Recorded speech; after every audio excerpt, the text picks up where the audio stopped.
مساء الخير. وهسه دنيا الليل عندنا الوقت متأخر ولين عندي عطلة، فقلت أقوم أسوي هذا الجزر عندي لأن شوية أريد أضعف لأن سمنانة هالفترة من الأكل. فقمت قشرت الجزر وخليت عليه ليمونة، وهاي السلة جبتها من العراق خير سفرة إليه. والجزر قشرته وخليت عليه الليمون وخليت عليه سماق، لأن إخواننا الفلسطينيين دائما من كنت أروح صديقاتي يخلون عليه ليمون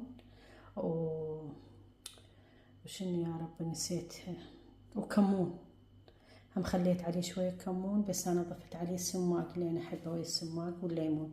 كيف واحد يقدر يخلي عليه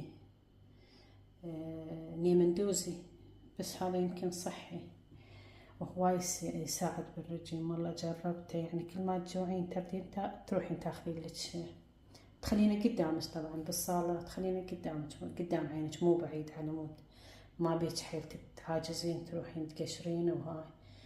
فقشرت هسه هاي الطاسة من عنده، والباقي قشرته واخليه بهاي العلبة واطبقها واخليها بالثلاجة لان ما راح تطول، ما تخرب بسرعة اذا تقشرينها وتخلينها مي وتخلينها بالثلاجة، بس قدام عينك كل ما تخلص تجيبينها.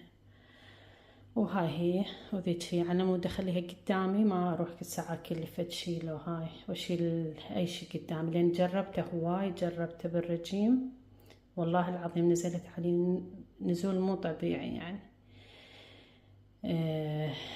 كل ما تجوعين تخلين، بس طبعا ما راح ياكل واحد من عنده كيلو باليوم لانه يأثر مو يمرض واحد، بس كل ما تجوعين تاخذين لك شويه حتى للشغل تخلينه هيك تسوينه، تخلين عليه ليمونه وهاي وتخلينه وتاخذينه وياك للشغل على مود ما تروحين تمدين يدك على اشياء ثانيه.